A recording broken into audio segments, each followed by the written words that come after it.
Good morning, I greet to Professor Dr. Lukman. We are from Group 4 and today we would like to present about the reaction kinetics assignment which entitled of chloromethane manufacture from methyl alcohol.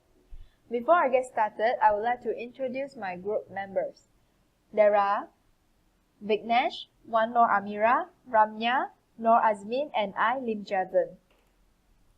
I would like to do the introduction about our assignment.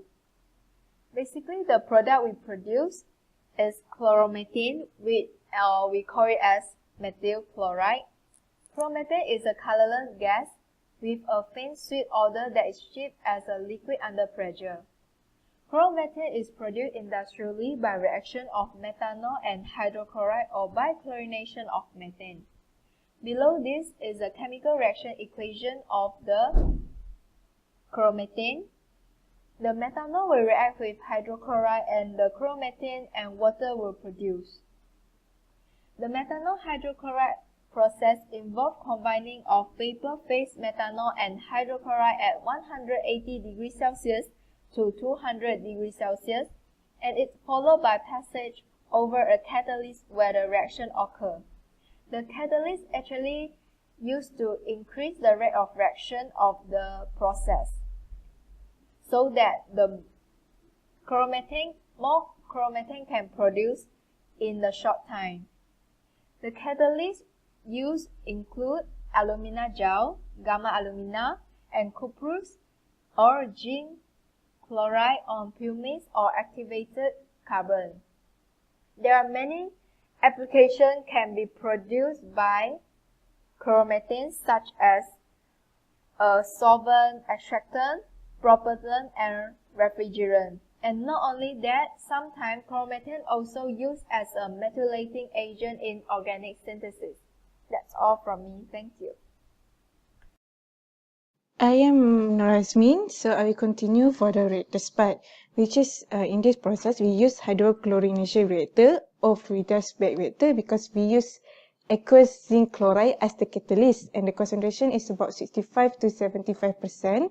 However, this process has undesired byproduct, which is dimethyl ether and hydrochloric acid. So in order to reduce the byproduct, unwanted byproduct, we use at least the process operating in two reactors in series, and we split the methanol input, which is the first reactor, all hydrogen chloride is being input, and meanwhile the methanol is 40 to 80%, and the rest methanol is being input for the second reactor. This is because hydrogen chloride has the possibility to be unreacted to 0 to 15%. So to reduce that, we need to input all the hydrogen chloride in the first reactor. So the operating condition is 130 to 190, which is the most preferable because just now Jiazan just mentioned that the temperature is 180 to 200. Meanwhile, the pressure is 1 to 3 atm. So this is the flow sheet diagram. Pure methanol is being input in the reactor and hydrogen chloride. I forgot to mention, sorry, our process is vapor phase, so supposed to be here is gas plus gas. So this is the reactor, fluidized bed reactor in series supposed to be, and quench tower.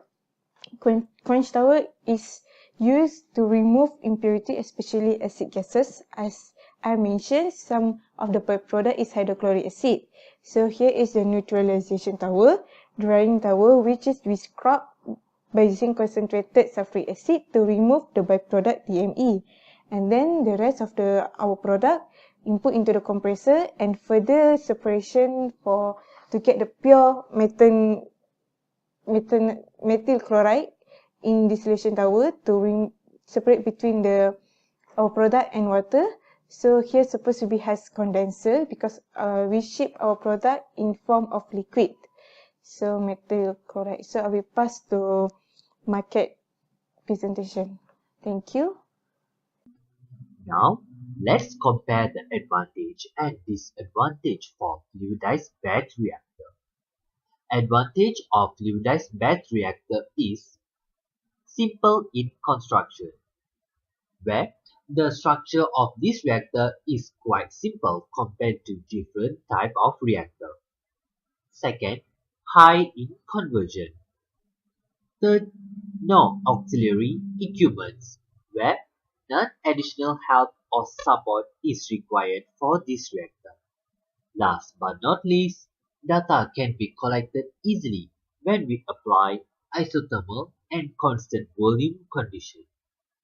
Whereas the disadvantage for fluidized bed reactor is high labor costs, where more cash flow is required for maintenance. Second, difficulty of large-scale production, where because the capacity for this reactor is small. Last but not least, homogeneous reaction only is required for this fluidized bed reactor. Okay, now I will explain about the market information of chloromethane. Chloromethane is being widely used in many sectors such as medical, pharmaceutical, agrochemicals, automotive, silicon polymer production and many more. This utmost benefit of chloromethane causes tremendous increase in market growth, and it's also expected to boost the market during forecast period. The market is segmented in 5 major regions, which are North America, Asia Pacific, Europe, Middle East and Africa, and Latin America regions. From this pie chart, we can see that Asia Pacific accounts for the largest market shares and it dominates the industry. It's also known that in 2017, Asia Pacific accounts for 39% of market share from the overall global. China and India are the major producing country of chloromethane in Asia, and it's estimated to account for nearly 65% of the total regional share.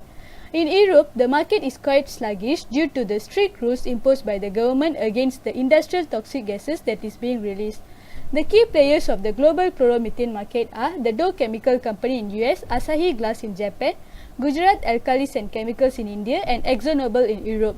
The recent selling price obtained from Alibaba of chloromethane is, for per metric ton is $1,000 to 1,300 and for per kg it's $4. The global chloromethane market is presumed to garner 2,171.6 million during the forecast period, which is 2016 until 2022. The worth of global chloromethane market is found to be 1,401 million USD in 2012, and it is estimated to reach 1,890 million USD by 2018. For the industry update, which is on the 2nd January 2018, the manufacturing capacity of the plant is around 40,000 tons per annum. I think that's all from our group, which is the chloromethane manufacture from methyl alcohol. Thank you, Prof.